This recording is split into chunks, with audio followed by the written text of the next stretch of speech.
Hello friends, आज मैं आपके सामने रेसिपी लेकर आई हूँ बेसनी रोटी की। बेसनी रोटी जो है बहुत ही मज़ेदार बनती है। इसे मिस्सी रोटी भी कहा जाता है। इसके लिए जो इंग्रेडिएंट्स हमें चाहिए मैं आपको दिखा देती हूँ।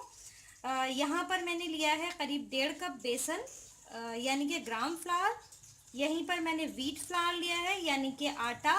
ये मैंने 2 कप से थोड़ा ज़्यादा लिया है, समझ लीजिए 2.25 कप मैंने ये आटा लिया है। और यहीं पर मैंने हरी मिर्च ली है, करीब 3 हरी मिर्च इस तरह बारीक काट लेनी है। ये देखिए, आप चाहें तो और बारीक या मोटा भी रख सकते हैं। प्याज लिया है, 2 बड़े प्याज लेकर इस तरह से बारीक काट लिए हैं। और हरा धनिया। यहीं पर हम नमक इस्तेमाल कर रहे हैं, आप अपने टेस्ट के अकॉर्डिंग इस्तेमाल कर सकते हैं। मैं यहाँ पर 1 टीस्पून भर कर इस्तेमाल कर रही हूँ। यहीं पर मैंने रेड चिली पाउडर यानी कि लाल मिर्चों का पाउडर मैं इस्तेमाल कर रही हूँ। ये करीब 1 टीस्पून है भरकर। तो ये सारे इंग्रेडिएंट्स अब हम मिक्स कर देने वाले हैं। और साथ में हमें पानी चाहिए होगा इसको आटे को गूंदने के लिए। तो अब हम रेसिपी स्टार्ट करते हैं बनाना। आटा गूंद लेते हैं। तो देखिए, यहाँ पर हम ये बेसन यानी कि ग्राम फ्लावर हमने डाल दिया। यहीं पर हम ये आटा डाल देने वाले हैं। और यहीं पर ये कटा हुआ प्याज, धनिया और हरी मिर्च हमने ऐड कर देनी है। और साथ में ये dry spices, red chilli powder, और यहीं पर हम नमक भी इसमें ऐड कर देंगे। और इसे मिक्स कर देंगे इस तरह से, देखिए। और इसे हम अच्छे से गूंद लेंगे। मिक्स कर दिया और अब हम इसे गूंद लेंगे। थोड़ा थोड़ा पानी डाल करके हमने गूंद लेना है। ज़्यादा पतला नहीं बनाना है। आटा बहुत सख्त भी नहीं होना चाहिए और बहुत नरम भी नहीं, बिल्कुल मीडियम हमें आटा जो है गूंद कर तैयार करना है।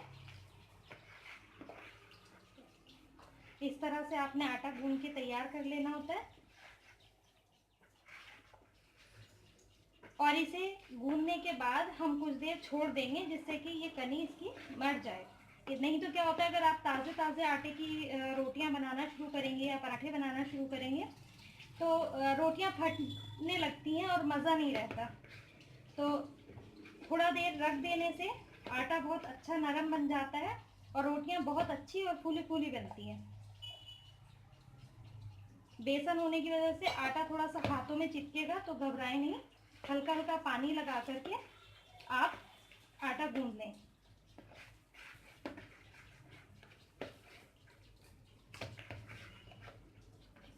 मैं थोड़ा नरम आटा गूंदती हूँ, आप अपने हिसाब से गूंद लें, लेकिन ज़्यादा सख्त आटा नहीं गूंदना है। मैं आटा गूंदती हूँ, उसके बाद आप दिखाती हूँ मैं आपको। यहाँ पर हमने ये आटा गूंद करके क्लीन फिल्म लगा करके और इसे करीब आधा घंटे के लिए फ्रिज में रख दिया था। और ये देखिए, इस टाइम अच्छे से सॉफ्ट हो गया है। ये जैसा अच्छा स्ट्रक्चर आ जाता है इसका। अब हम इसके पेड़े बना लेते हैं, क्योंकि आप चाहें तो इसके पराठे भी बना सकते हैं और रोटियां भी। मैं आज पराठे बनाने वाली हूँ, तो हम पेड़े बना लेते हैं मीडियम साइज़ के। आप जैसे पेड़ा बड़ा या छोटा जैसा चाहें आप वैसा ले सकते हैं। तो इस तरह से ये देखिए, इस तरह से आपने बनाना है। ऐसे हाथ पे लेना है, इस तरह रोल करना है, दोबारा से फिर ऐसे, और इस तरह हथेली पर रख करके इसे इस तरह राउंड शेप में ऐसे घुमा देना है। और इस तरह से ये देखिए हमारा पेड़ा तैयार हो जाता है। यहाँ से भी बिल्कुल एकदम स्मूथ और बहुत अच्छा सा बन जाता है। अब हम इसे रोलिंग पिन से रोल कर लेंगे। ये देखिए, इस तरह से धीरे धीरे आप आराम से गोलाई में से रोल कर लें।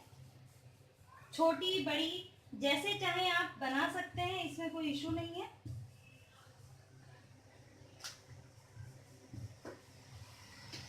और तवा हमने पहले ही गर्म होने के लिए रख दिया था। तो यहाँ पर अब हम इस पे डाल देते हैं तवे पर अपनी रोटी। मैं पराठे बनाने जा रही हूँ। और अब जब तक कि ये तैयार होता है हम दूसरा पेड़ा बना लेते हैं। मैं दोबारा से आपको बनाकर दिखा देती हूँ किस तरह से बनाना है। ये देखिए, हमने इस तरह से किया, हथेली पे रखा, ऐसे फोल्ड करना है, फिर दोबारा से फोल्ड करना है, इस तरह से करना है। और ये देखिए, रोल किया, इस तरह से दोबारा रोल किया और ये हमारा पेड़ा तैयार। देखिए यहाँ पर ये थोड़ा सा कलर चेंज हो गया। अब हम इसे पलट देने वाले हैं और यहाँ पर मैं थोड़ा ऑयल लगा दूंगी।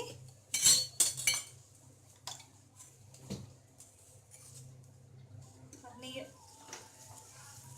कम ज़्यादा ऑयल ये आप पे डिपेंड करता है, आप ज़्यादा ऑयल चाहें तो ज़्यादा भी लगा सकते हैं।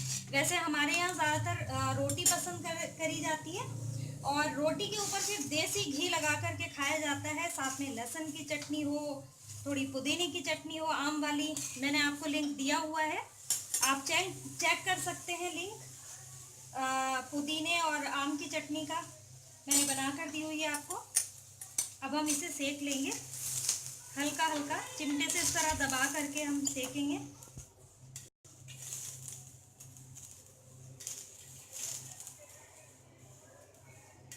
मीडियम फ्लेम पर मैं सेक रही हूँ, ज़्यादा फुल फ्लेम पर नहीं सेकें क्योंकि एकदम से पराठा जल जाता है, करारा नहीं बनता। मीडियम फ्लेम पर अगर आप बनाएंगे तो पराठे बहुत ही मज़ेदार बनेंगे, करारे बनेंगे। देखिए कलर देख लीजिए, आपको खुद नज़र आ रहा होगा, ये देखिए।